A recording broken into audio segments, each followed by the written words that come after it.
So a lot has been going on tonight in the grand state of Tarheel as we continue the evening down at the domain of Marques down at the beach. Several hours drive from the Wake District where Marques was just at. Tonight, however, he decided that he would charter a flight. About an hour and a half flight, so he figures he'll have time to make it home before sunup. In mid-flight, he got a call from LWoD, where the two agreed that Dr. Eckman would pick up Charlotte's body. We join the scene as Dr. Eckman is touching down, also having chartered a flight, at a private airstrip in Buxton, where the lighthouse is located. Dr. Eckman calls up LWoD. So, LWoD, just to double check. Pardon? You're talking about, so yeah, go ahead. Sorry.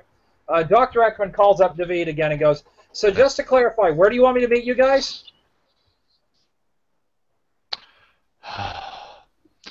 Again, with the Middle Eastern accent that I can't do.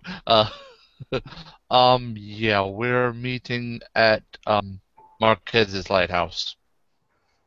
Okay, I'll be there in a jiffy. I just touched down, so it shouldn't be too long. Okay. If you'd like, I can give you directions. I can actually give you a GPS point if you want. Pardon? He'll give me what if I want?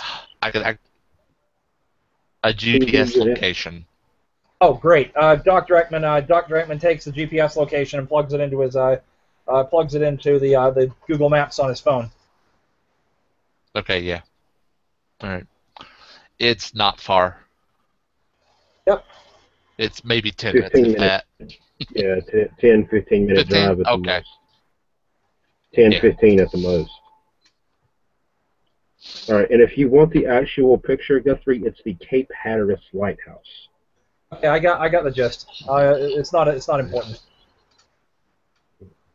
So arriving at the lighthouse, Dr. Eckman Dr. Eckman looks around, walks up, and knocks on the door. The door opens to where you find a very visibly perturbed Marques. Ah, Marques, how are things? Come in. Dr. Eckman follows him in. Now, the bottom of this lighthouse is actually rather small. There's a spiral staircase that ascends to the top. It looks like you may be able to get at most about 5 or 6 grown men into the base of the lighthouse. That's stretching it, even to be comfortably. Dr. Eckman smiles and says, "Nice little place you got here." I realize what you're trying to do. You don't need to cut the small talk. I've already got a crow to pick with you tonight. Right, sorry. Yeah, is LWoD here? I was supposed to pick up a body. Yeah, he around. You hear a ta-ta-ta-ta-ta at the wall. And he steps out of the shadows. Boys? LWoD, good to see you again. Mm-hmm. We're looking for a certain lady, yes? Yup. What am I gonna owe you?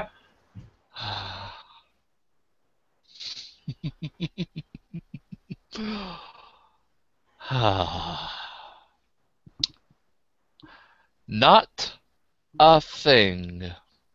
And he looks at Marques and just winks. You don't owe either one of us a thing.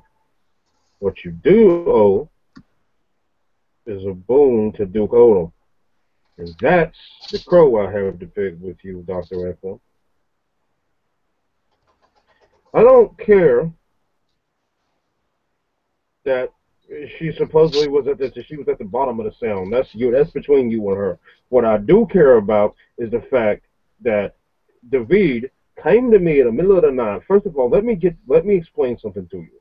The other night when he had me go out there with him to pick this chick up, do you realize how choppy that water was? We're talking 12 to 13 foot swell.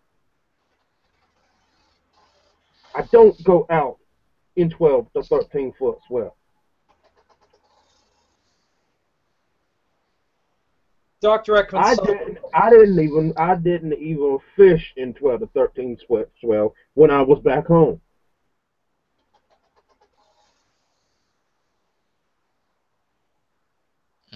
I'm surprised my boat's in one piece.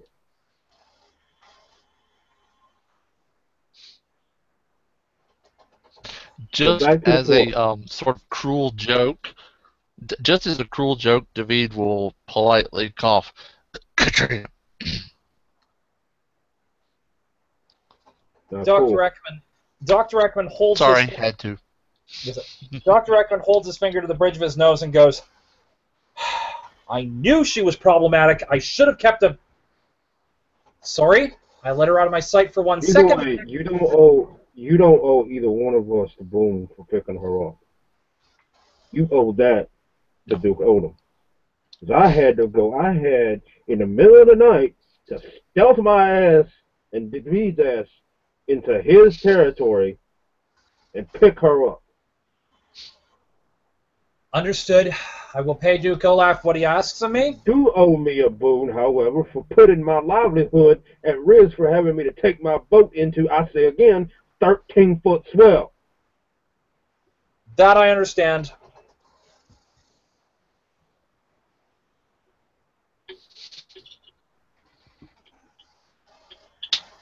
And I'm still waiting for me anything. If it wasn't automatically clear to you, I didn't like Tyson. I don't like Charlotte. I'm not a big fan of you. I don't like Shamir in general.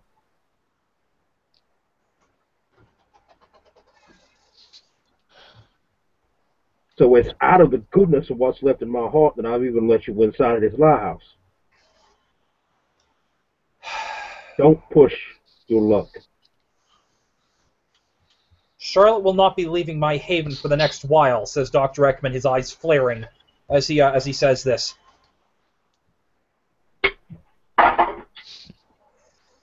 Now, don't worry about that. I don't expect you to keep up with her. She's an old enough kindred. She should be able to handle her own business. I don't fault you for that one. Dr. Eckman says, "There's something I didn't tell you about my. There's something I didn't tell you about my old sire Thaddeus Black. Charlotte was his sister. Why? Charlotte was his sister, and the two of them were always fighting. Charlotte. Part of the reason that Charlotte wanted to destroy me was because of the fact that she didn't get to me first before Thaddeus did. She's always been rash, impulsive, and generally not particularly smart at what she's been doing.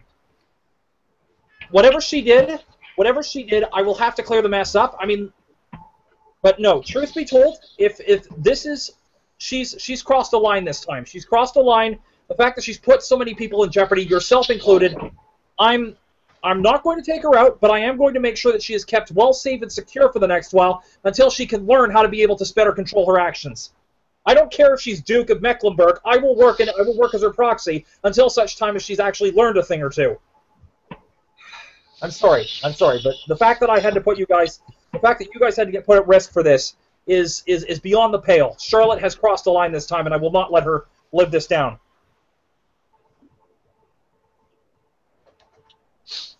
I'm sorry. Mr. David, where was it that you said what you saw? Something about a helicopter? What? What it was he saw? Oh yeah. Yeah. Certain Giovanni. Let me see. That was out of game. That was Enzo, right? No. Yeah, it was Enzo. It was Enzo. Yeah. It's like, huh. Oh yeah. Enzo was with her. He kicked her out of the helicopter. I don't want to know what they did up there. I don't care to know what they did up there. I don't want to know either, and I'm not going to ask Enzo about it. Likewise. Again, as far as I'm concerned, she could have stayed at the bottom of the sound and rot.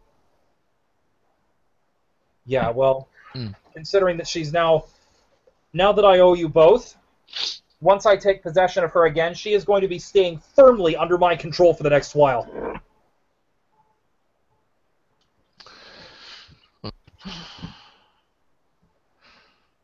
David looks at Marques. Do you think he's gonna? Completely ignoring Eckman right Marques, he throws his hands into the air. You see, he sucks back against the brick wall of the lighthouse. At this point, I don't care. I don't care if he slices her in half with a pizza cutter and has her meet the sun.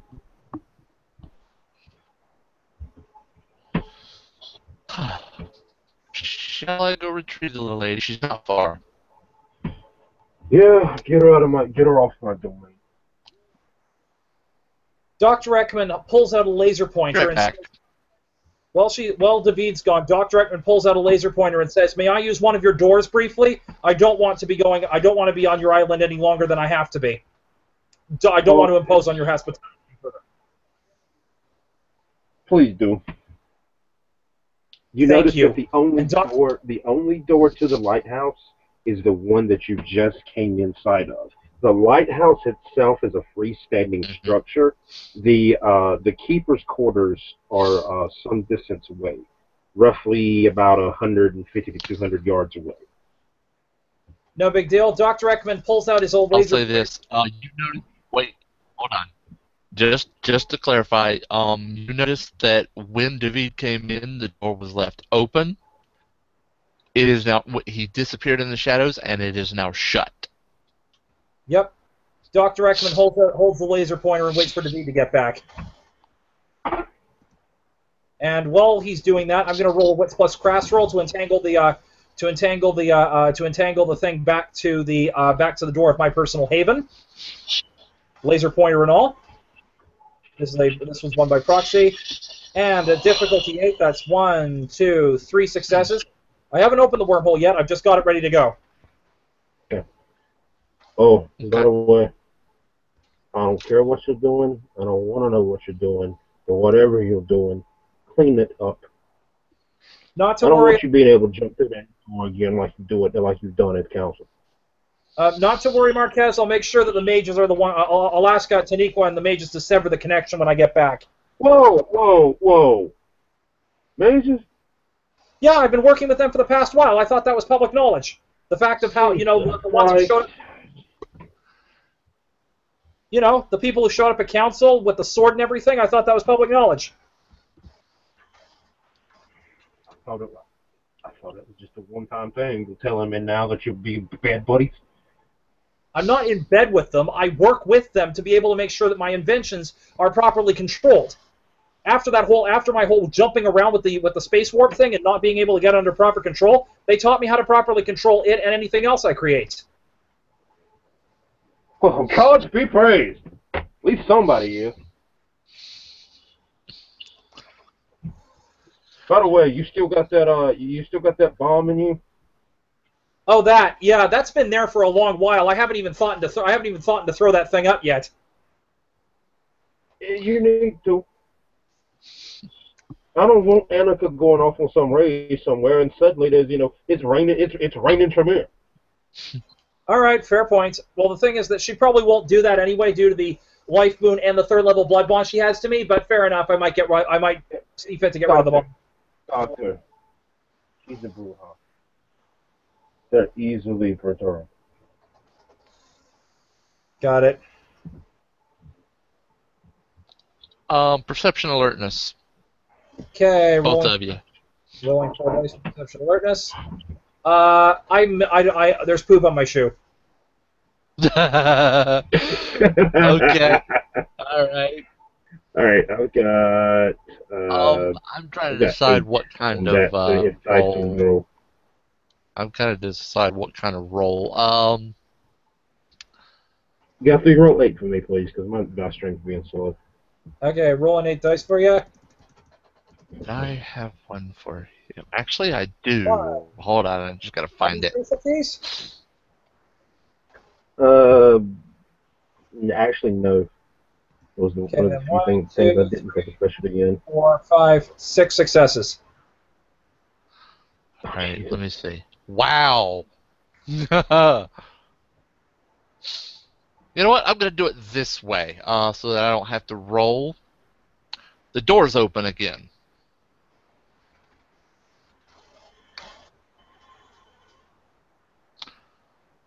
And let's see. Hang on. Okay.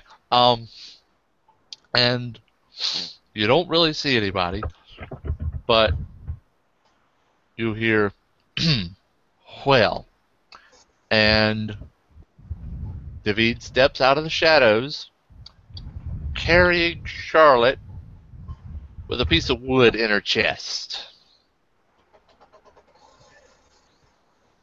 Dr. Eckman opens his arms to take her off his hands.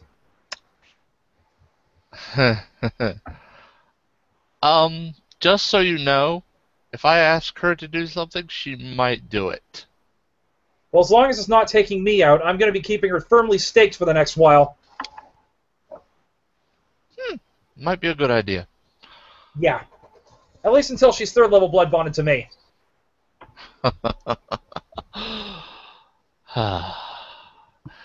That's clan business. You do what you do. Yeah.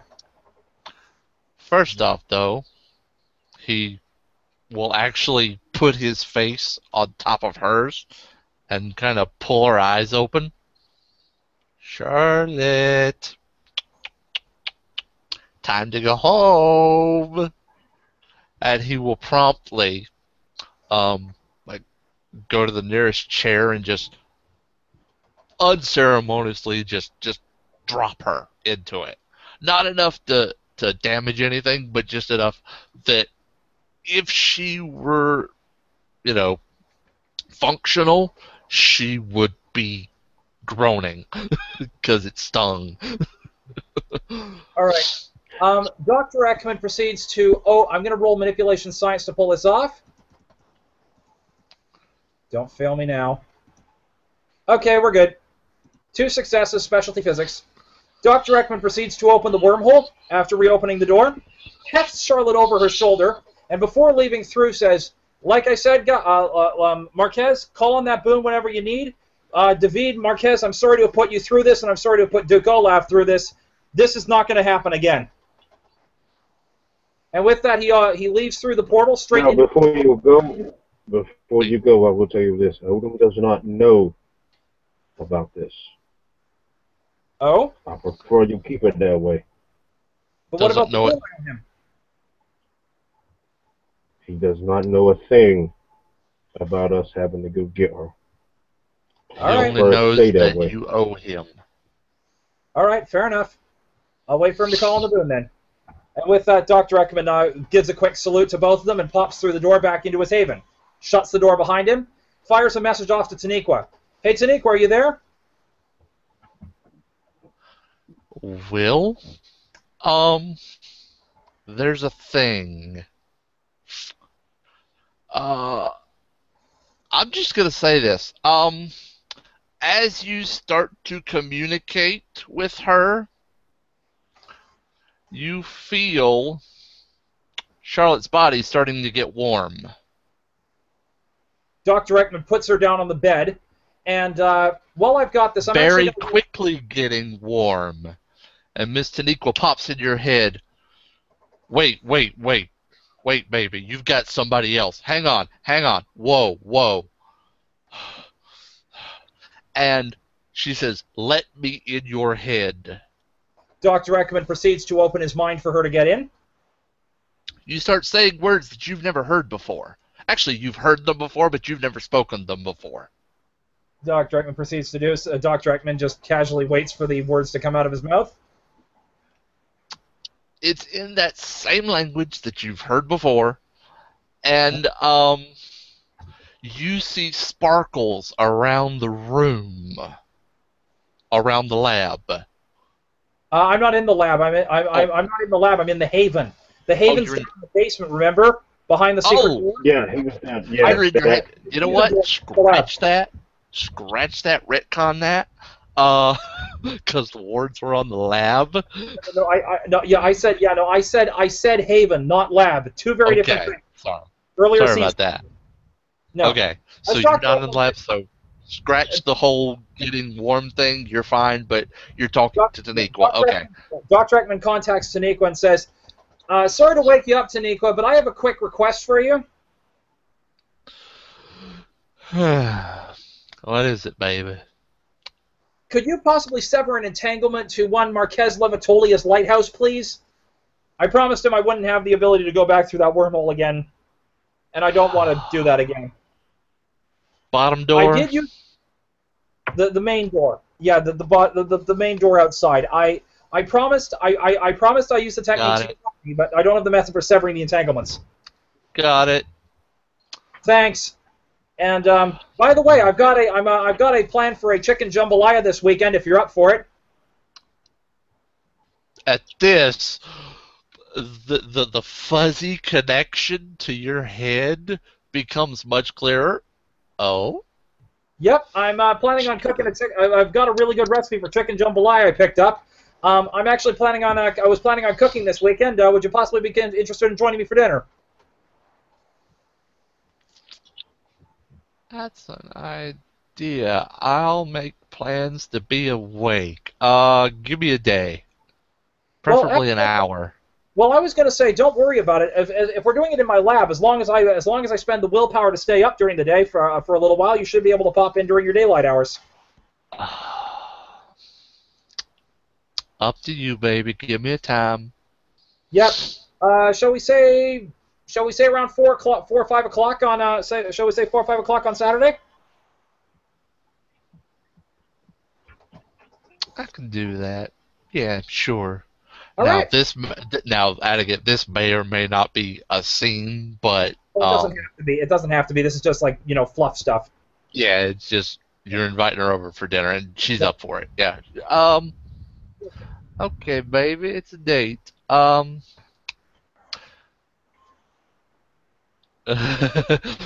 mind? I've been planning this for a while. Now, the tone of what she's saying switches slightly. Now, would you mind if I brought some people, or just you and me? Well, I kind of had been hoping just you and me, but if you want to bring some people, I can sure make enough for everybody. That's fine, baby. I'll just bring my old self over. That'll be okay. I'll see you then. She says, "Oh," and you actually hear this because the connection's still there. Eric, baby. Yes, ma'am. And she gives him the date and time. Remind me. Yes, ma'am.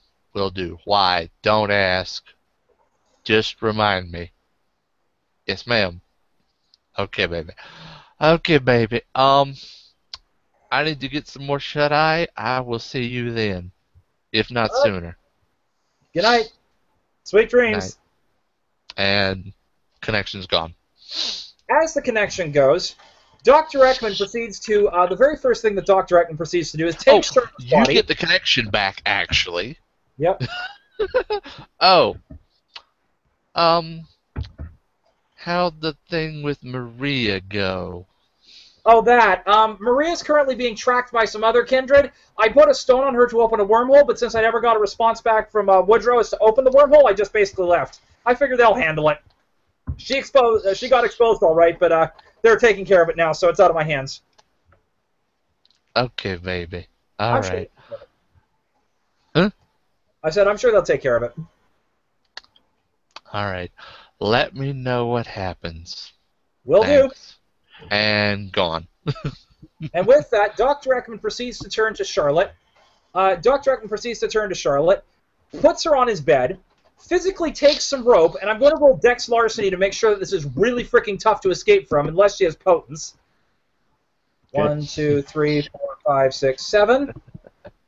That's one. I'll use the specialty misdirection as well to put false nuts on top. So that'll be 1, 2, 3, 4 successes to tie her to the bed, and then Dr. Eckman proceeds to tape her eyelids open. Well, Charlotte, you've been a thorn in my side yet again, and you've nearly destroyed some very good people in the process. So here's what's going to happen. And Dr. Eckman takes the knife, cuts open his hand, and and opens her mouth and puts the first dot of blood in it. I think we're going to have a little bit of a fun. Now, out of character, I need to double check something. If I physically torture this woman, am I going to lose humanity? Yes. All right, then I won't do it. All right. There is one thing I can do which will not be considered torture. Dr. Eckman, in the process of having tied her up, takes a knife and proceeds to cut off all her clothing. He then leaves her in the bed and says, "You will be sleeping like this over the course of the next several nights. I will awaken you at a later point to speak to me for your expectations as to what you need me to do as Duke Proxy, but other than that, you are going to learn your appropriate place in things. And the first response of that is you will earn back your clothing when you've been properly conditioned." And with that, Dr. Eckman says, good night, Charlotte," and proceeds to actually for one small thought goes back and says, "Charlotte," once he's put the blood in her mouth, he briefly unstakes her in order to be able to make sure she swallows the blood and says, "Well, Charlotte, anything?" What the fuck, Eckman? "You nearly killed us all, Charlotte. This is for your own good, and then he proceeds to restake her again through the same hole. And as she gets staked again, Dr. Eckman says, "By the way, consider this for your own good as well. I will be working as your ducal proxy for the next while until the situation is dealt with. Consider this for your own safety, considering that knowing how you've been screwing up lately, you would probably get yourself killed if you sat in the ducal seat with that target on your back. I will take that target on for you and protect the clan the clan interests, since apparently you can't." And Dr. Eckman proceeds to shut the door on the lab and walk out. And then as an afterthought, walks back in and proceeds to pull the stake back out of her and says, "Anything else you want to say to me while you're still tied up here?" First, again, what the fuck, Eckman? And 2, since when the fuck am I Duke? And 3, there's still shit running around with those damn estimates. Dr. Eckman says, "Okay, firstly, the reason I'm doing this is because you've gotten way too far out of control, and I'm bringing you back in. Secondly, you're Duke of Mecklenburg ever since Prince Biltmore has been put back in for emergency service. So congratulations, you're now Duke. And thirdly, the Asimite problem I'm taking care of in a way that I'm taking care of. Rest assured, it's being dealt with. Remember I told you I was going to make some calls? Those calls have been made, and I'm calling in all the help I can get. I haven't told them. Like I said, I'm taking care of this. In the meantime, you just stay here, and you stay here. I will blood bond you to make sure you're wound back in. And when you're released, you will earn back your clothing and your present state." And Dr. Eckman stakes her again. "Sorry to do this, but this is for your own good." And with that, Dr. Eckman leaves the room and shuts the door. Good night, Charlotte. Shuts the door and heads up back to his lab. Obviously, you get no response. Yeah, but Dr. Eckman is basically pulled out to notify her and put her back in. And with that, Dr. Eckman proceeds to go upstairs, and Dr. Eckman proceeds to go upstairs and head back to his lab for the next while. And right. With that, the scene ends. Meanwhile, back over at the lighthouse. Yep. Marques has pulled out his phone and he sent a text message to Ashford and reported the 2 boons to the Harpy. And with that, we wrap the scene up.